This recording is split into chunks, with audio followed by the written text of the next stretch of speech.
ठुलो ब्यानर बनाएर, टेम्प्लेटहरू बाटेर, पत्रिकामा विज्ञापनहरू छपाएर, रेडियोमा विज्ञापन बजाएर आजभोलि बिजनेस तथा व्यापारहरू गर्न सम्भव छैन। किनभने आजभोलि मान्छेको ध्यान ऊ पर होइन भइमा हुन्छ, किनभने उनको हातमा छ मोबाइल फोन। यो तपाईहरु सबैलाई थाहा छ र यसै कारणले गर्दा पछिल्लो समयमा एउटा अवसर तीव्र रूपमा बढिरहेको छ। त्यो हो डिजिटल मार्केटिङ। र डिजिटल मार्केटिङ भित्रको एउटा पार्ट रहेको छ कन्टेन्ट क्रिएसन।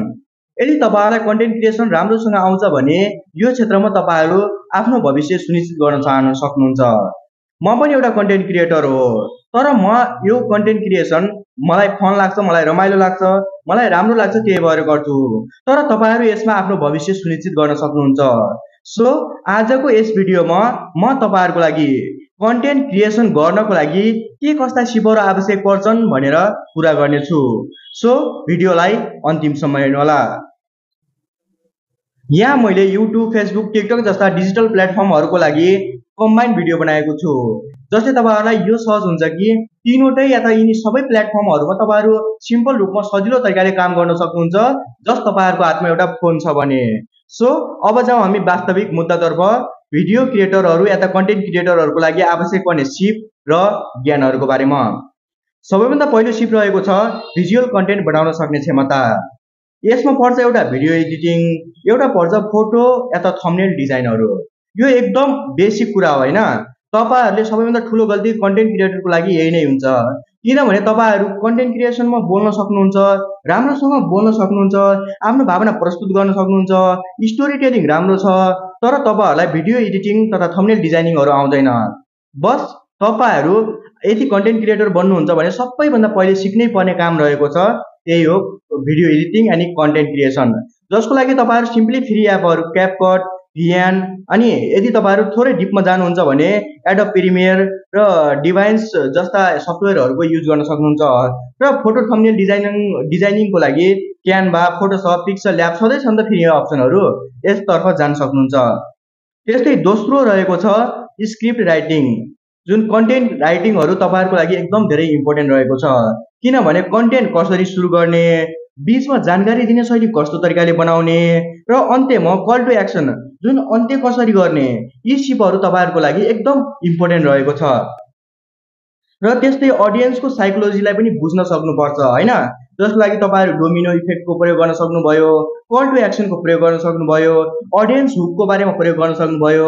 जुन मैले अहिले शब्द भनेको छु नि, यी शब्दहरुलाई तपाईहरु च्याट जीपीटीमा हाल्नुभयो भने यसको बारेमा डिटेल रूपमा आउँछ। मैले यहाँ डिटेल रूपमा भन्न सम्भव छैन। सो तपाईहरु चाहिँ यसको बारेमा डिटेल रूपमा पनि ध्यान पढ्न सक्नुहुन्छ क्यापकटको प्रयोग गरेर, सरी च्याट जीपीटीको प्रयोग गरेर। त्यस्तै अर्को रहेको छ कम्युनिकेसन स्किल। यो एकदम इम्पोर्टेन्ट छ। किनभने तपाईहरु कन्टेन्ट क्रिएसनमा जानुहुन्छ भने ऑडियन्सलाई हुक गरेर राख्नुपर्छ। यसको लागि तपाईको कम्युनिकेसन स्किल जुन ऑडियन्सहरुलाई आफूतर्फ अट्र्याक्ट गर्ने स्किल एकदम धेरै महत्त्वपूर्ण छ। यसको लागि तपाईहरु भिडियोमा स्पष्ट र प्रभावशाली तरिकाले बोल्न सक्नु पर्यो हैन।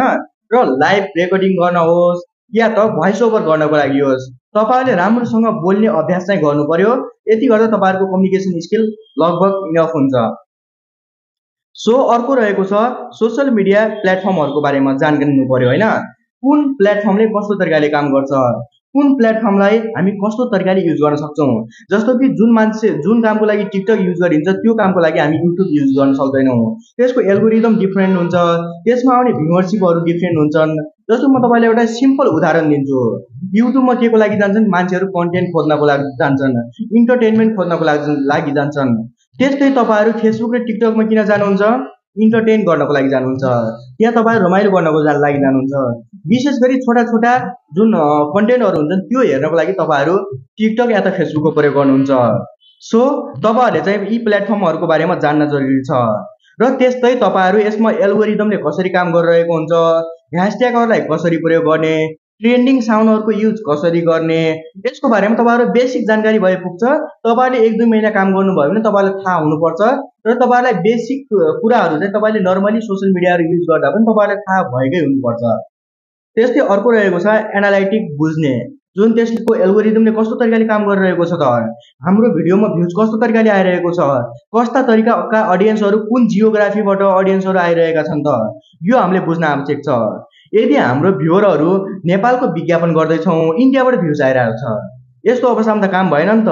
त्यस्तो अवस्थामा तपाईँले टाइटल चेन्ज गर्नुपर्ने हुन्छ कि थम्बनेल चेन्ज गर्नुपर्ने हुन्छ कि या या त त्यसमा अप्सनहरू हुन्छ जियोग्राफीको अप्सन त्यसमा चेन्ज गर्नुपर्ने हुन्छ कि यस्ता कुराहरू चाहिँ तपाईँले थाहा पाउनुपर्छ।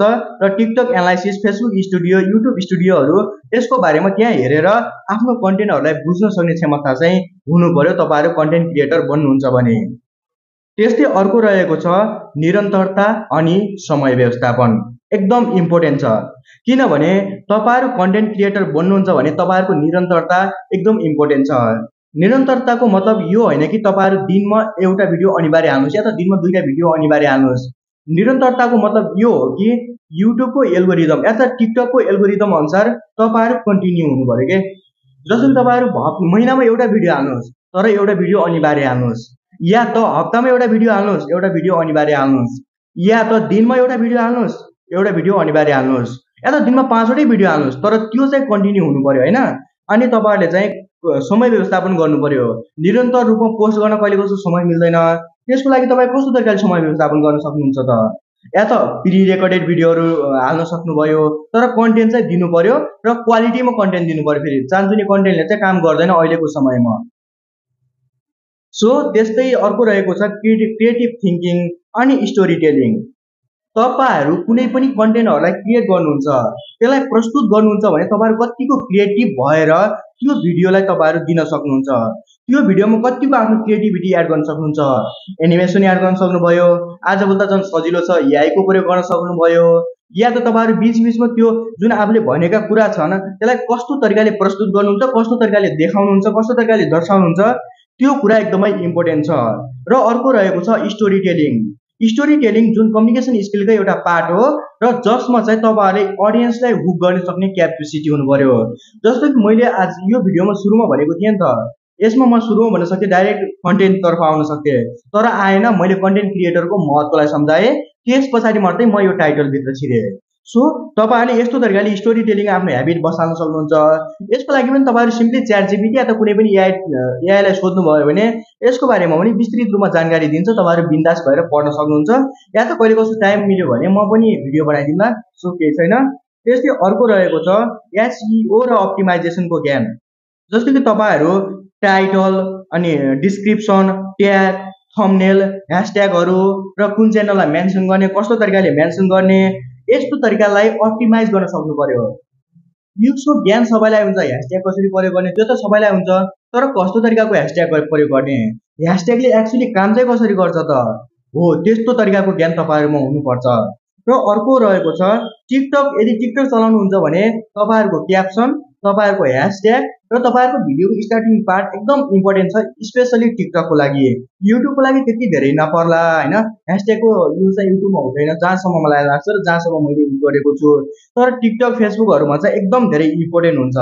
सो तपाईँहरू यसको बारेमा पनि थाहा पाउनुपर्छ। त्यस्तै अर्को अब एउटा म अप्सनल कुराहरू केही भनिदिन्छु जुन तपाईँहरूलाई अनिवार्य चाहिँ छैन, तर जान्नुभयो भने चाहिँ तपाईँहरूलाई एकदम धेरै सहज हुन्छ, इजी हुन्छ। आफ्नो जुन स्टोरी टेलिङ आफूले देखाउन खोजेको चिजलाई देखाउनको लागि एकदम इजी हुन्छ।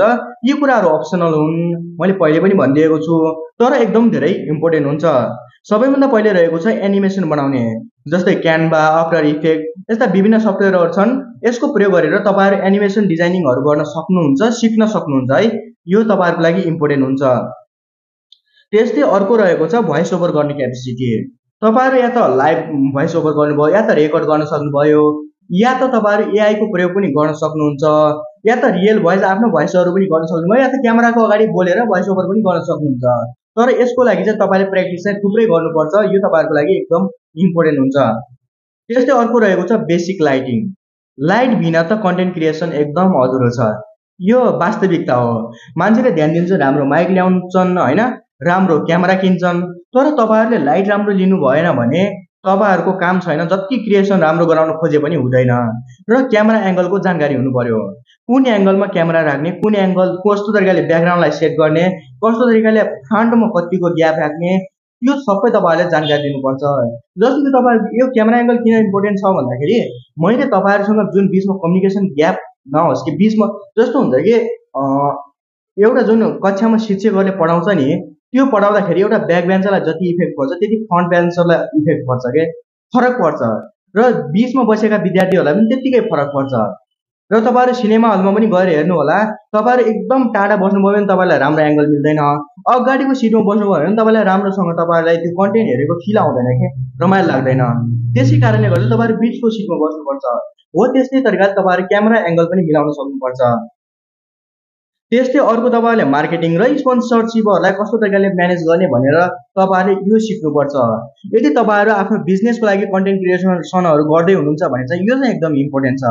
किनभने कन्टेन्ट क्रिएसनहरू गर्दाखेरि तपाईँहरूले जुन स्पोन्सरलाई कस्तो तरिकाले म्यानेज गर्ने त, अगाडि कस्तो तरिकाको स्पोन्सरहरू राख्ने, पछाडि कस्तो तरिकाको स्पोन्सरहरू राख्ने। मानौँ सपोज एउटा भिडियो छ होइन, त्यसमा तपाईँहरूले 2वटाको विज्ञापन गर्न लाग्नुहुन्छ, त्यसमा तपाईँहरूले 2वटै एउटै टाइपको, जस्तो कि एउटा तेलको बनाउनु भयो सनफ्लावर तेलको, अर्को तोरीको तेलको बनाउनु भयो, त्यो त उचित भएन नि त विज्ञापन। हो त्यसको ठाउँमा एउटा सनफ्लावर तेलको बनाउनु सक्नुभयो, एउटा नुनको विज्ञापन हाल्न सक्नुहुन्छ। हो त्यस्तो तरिकाले तपाईँहरूले विज्ञापन तथा स्पोन्सरहरूलाई पनि मिलाउन सक्नुपर्छ। त्यो तपाईँहरूको लागि एकदम इम्पोर्टेन्ट रहेको छ। सो यदि तपाईँहरू कन्टेन्ट क्रिएटर बन्न जानुहुन्छ भने बेसिकली यति कुरा जानेपछि चाहिँ तपाईँहरूलाई लगभग इनफ हुन्छ, जहाँसम्म मलाई लाग्छ र जहाँसम्म मैले प्रयोग गरिरहेको छु। तपाईँहरूलाई भिडियोमा मैले भनेका जानकारीहरू कस्तो लाग्यो, यदि राम्रो लागेको छ भने एउटा कमेन्ट गरिदिनुहोस् होइन। यदि केही सुधार्नुपर्ने कुरा छ भने सुधार्नुपर्ने कुरा भन्नुहोस्, बिन्दास तरिकाले कमेन्ट चाहिँ गर्नुहोस् है। अनि तपाईँहरूलाई भिडियो कस्तो लाग्यो, यदि मन परेको छ भने एउटा लाइक, च्यानललाई सब्सक्राइब गर्न भने नभुल्नु होला। भेटिनेछौँ हामी यस्तै अरू भिडियोको साथमा। तबसम्मको लागि बाई बाई, नमस्कार।